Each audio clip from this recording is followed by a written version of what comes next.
Bonjour à toutes et à tous, aujourd'hui on se retrouve pour Moa, une série OCS qui sera diffusée sur la chaîne le 1er octobre et qui était sélectionnée en compétition française à Série Mania.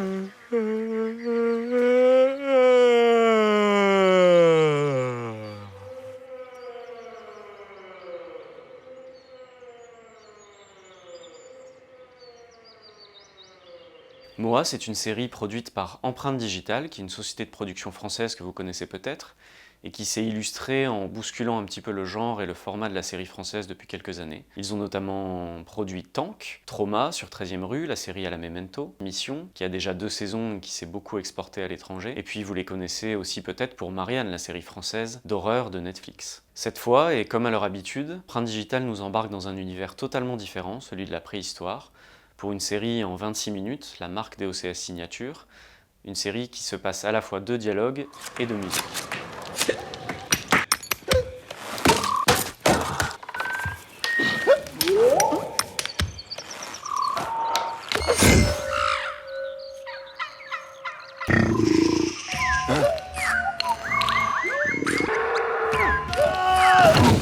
Moa, c'est l'histoire de Moa, qui donne son nom à la série, un jeune Cro-Magnon un peu plus intelligent que la moyenne, qui est plus sujet à ses émotions, disons, qu'à ses pulsions animales, au contraire de sa tribu, qui plus est cannibale.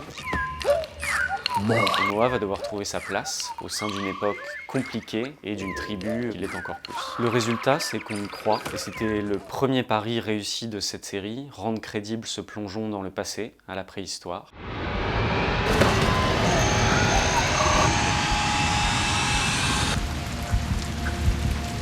Et ensuite, on est vite happé par un récit prenant, touchant, drôle et parfois inquiétant. Tout le crédit de cette réussite est à remettre aux 2 co-créateurs de la série. D'abord Bertrand Soulier, le scénariste, qui a réussi un exploit compliqué, celui de rendre sa narration à la fois compréhensible et engageante sans dialogue. Et puis Benjamin Rocher, le réalisateur, que celles et ceux qui s'intéressent à la fiction d'horreur française connaissent peut-être, puisqu'il a co-réalisé La Horde, un film de zombies français qui se passe dans une tour HLM. Il a aussi réalisé Goal of the Dead, avec de nouveau des zombies, mais cette fois dans le cadre du football. Et puis il a aussi travaillé sur Marianne, la série française d'horreur de Netflix. De manière générale, la réalisation est à souligner. Elle mélange les genres, elle est parfois à la limite du cinéma expérimental, et elle arrive à créer une atmosphère très prenante et unique. Il faut aussi parler des décors, puisque l'équipe de tournage a eu accès en Dordogne à des paysages et des grottes dans lesquelles personne n'avait tourné jusqu'ici. Et cette exploitation des décors donne une atmosphère vraiment particulière à cette série. Il faut enfin parler de l'équipe de comédiens et de comédiennes, qui pour la plupart sont de jeunes acteurs issus du théâtre, qui font preuve de sens du sacrifice et d'un talent certain pour s'emparer de cette histoire et faire de Moa une série difficilement oubliable. On ne peut donc que vous conseiller de vous rendre sur OCS dès le 1er octobre pour regarder Moa, qui était sans conteste l'ovni du festival Série Mania 2020 et qui sera à coup sûr l'ovni sériel de ses sorties de fin d'année.